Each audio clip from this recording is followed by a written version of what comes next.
সাংবাদিক বন্ধুসকল, ইতিমধ্যে আমাৰ সাধাৰণ সম্পাদক ৰাজু নাৰ্জাৰীয়ে আজিৰ বিষয়বস্তুটো আপোনালোকক জনোৱা হ'ল। আজি আমি united peoples party liberal UPPL তৰফৰ পৰা আমাৰ সভাপতি প্ৰমোদ বড়ো ডাঙৰীয়া হৈ আমাৰ দ্বিতীয় যিটো তালিকা আগন্তুক BTC নিৰ্বাচনৰ কাৰণে আজি আমি ঘোষণা কৰিবলৈ ওলাইছোঁ। গতিকে ছেকেণ্ড যিটো লিষ্ট ইয়াৰ 16জনীয়া লিষ্ট আমি তৈয়াৰ কৰিছোঁ, 16টা লিষ্ট। গতিকে মই ৰাইজক জনাবৰ উদ্দেশ্যে আপোনালোকৰ জৰিয়তে মই ঘোষণা কৰিব বিচাৰিছোঁ।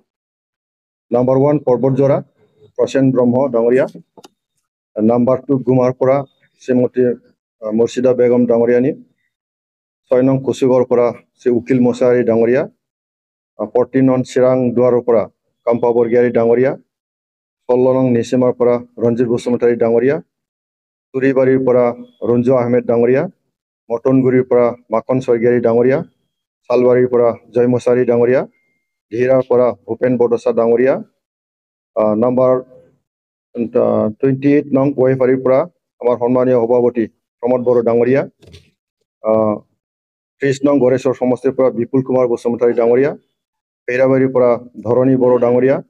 ভেৰগাঁৱৰ পৰা দাওবাইচা বড়ো ডাঙৰীয়া। ননৈ চাৰপাঙৰ পৰা মাৰিয়াম টপ্প। কালিংদৰ পৰা ৰবীন্দ্ৰ বড়ো আৰু 16 নম্বৰৰ ভৈৰৱকুণ্ডৰ পৰা শ্ৰী গোবিন্দ চন্দ্ৰ বসুমতাৰী। 16জনীয়া তালিকা আজি UPPL দলৰ পৰা আমি প্ৰকাশ কৰিছোঁ। গতিকে এই 16জনীয়া দ্বিতীয় পৰ্যায়ৰ তালিকা দিয়া হ'ল আৰু কেইটামান আছে বাকী, সেইটো সময়ত আপোনালোকক জনোৱা হ'ব। গতিকে আমাৰ এতিয়ালৈকে 34 আমাৰ দলৰ পৰা আমি ঘোষণা কৰা হ'ল। বাকী কেইটামান যিখিনি আছে সময়ত আপোনালোকক জনোৱা হ'ব। আৰু চেম এটা গ্ৰেভিটিত আমি কাম কৰি আছোঁ UPPL দলে, আৰু সকলোৱে শক্তিশালী কেণ্ডিডেট। আৰু UPPL দলে যেনেকৈ আমি ভাবিছোঁ প্ৰমোদ বড়ো ডাঙৰীয়াৰ নেতৃত্বত এই 16জনীয়া যিটো কেণ্ডিডেট, আৰু যোৱাবাৰ 21 তাৰিখে আমি ঘোষণা কৰিছিলোঁ 18জনীয়া 34 কেণ্ডিডেট আমি ৰাইজৰ কাম কৰিবৰ কাৰণে UPPL দলৰ পৰা আমি প্ৰক্ষেপ কৰিলোঁ। আমি আশা কৰিছোঁ ৰাইজে তেখেতসকলক মৰম কৰিব। আৰু আমি সম্পূৰ্ণ তৈয়াৰ হ'ল। গতিকে ডেটটো ঘোষণা কৰা হ'ল, কেণ্ডিডেট ঘোষণা কৰা হ'ল। আমি ৰাইজৰ প্ৰতি আমাৰ এটা আত্মবিশ্বাস আছে। ৰাইজে এইবাৰ UPPL দলক একক সংখ্যাগৰিষ্ঠতা লাভ কৰিবৰ কাৰণে আমাক সহযোগ কৰিব। আৰু প্ৰমোদ বড়ো ডাঙৰীয়াৰ নেতৃত্বত যিটো শান্তি সম্প্ৰীতি ঐক্য সমন্বয়েৰে কাম কৰাৰ যিটো চিন্তা, এই চিন্তা ৰাইজে আঁকোৱালি লৈছে। গতিকে সকলো ৰাইজে এইবাৰ আকৌ UPPL চৰকাৰ গঠন কৰাৰ কাৰণে সুবিধা কৰি দিব। আমাৰ ষ্টাৰ থাকিব, আমাৰ গেৰেণ্টিও থাকিব, ষ্টাৰো থাকিব। আমি সমষ্টি ৱাইজত কি কৰিব লাগে সমষ্টি ৱাইজত থাকিব। অভাৰঅল আমাৰ UPPL দলৰ আমাৰ BTRক লৈ পেলাই আমাৰ ভৱিষ্যত কি কৰিব, এতিয়া কি চিন্তা কৰি আছে, 5টা বছৰ আমাৰ এক্সপিৰিয়েঞ্চ হৈ গ'ল, নেক্সট আমি কি কৰিবলৈ গৈ আছোঁ, এই গোটেই বিষয়বস্তুবিলাক লৈ পেলাই আমি ৰাইজৰ ওচৰত যাম। ৰাইজে নিশ্চয় বুজি পাব। সেইকাৰণে আমি কৈছোঁ UPPL এটা আত্মবিশ্বাস আছে। যোৱা 5টা বছৰৰ যিটো আমাৰ অভিজ্ঞতা, শান্তি সম্প্ৰীতি ৰাইজৰ সঁহাৰি উন্নয়ন কৰাৰ, চৰকাৰে এটা ইয়াত মানে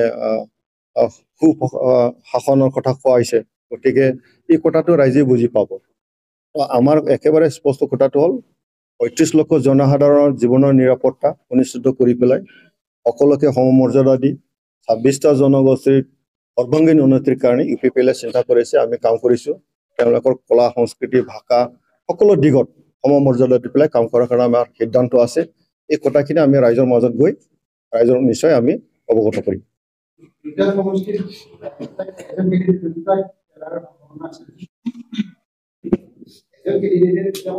যেতিয়া আমি থাৰ্ড পেজ আৰু লাষ্ট পেজ আপোনালোকক জনাম তেতিয়া আপোনালোকে গম পাব। আজি ৰঞ্জিত বসুমতাৰী দিয়া গৈছে, নিচিমা আৰু বাবুঞ্জী এটা সমষ্টিৰ আৰু এজন কেণ্ডিডেটক 2টা সমষ্টিৰ আপোনালোকক জনাই দিয়া হ'ব। সময় আছে, বহুত সময় আছে। সময়ত আমি জনাম, যিকোনো মুহূৰ্তত, যিকোনো মুহূৰ্তত। ঘোষণা কৰাই নাই না, কোনে কেতিয়া দিয়ে নিদিয়ে সেইটো তেওঁলোকৰ কথা। আমাৰতো হ'ল UPPL হয়, আমি সময়ত জনাম। 2টা তালিকা আমি প্ৰকাশ কৰিলোঁ। গতিকে থাৰ্ড ফেজ যেটো হ'ব আমি সময়ত আপোনালোকক জনাম। Thank U.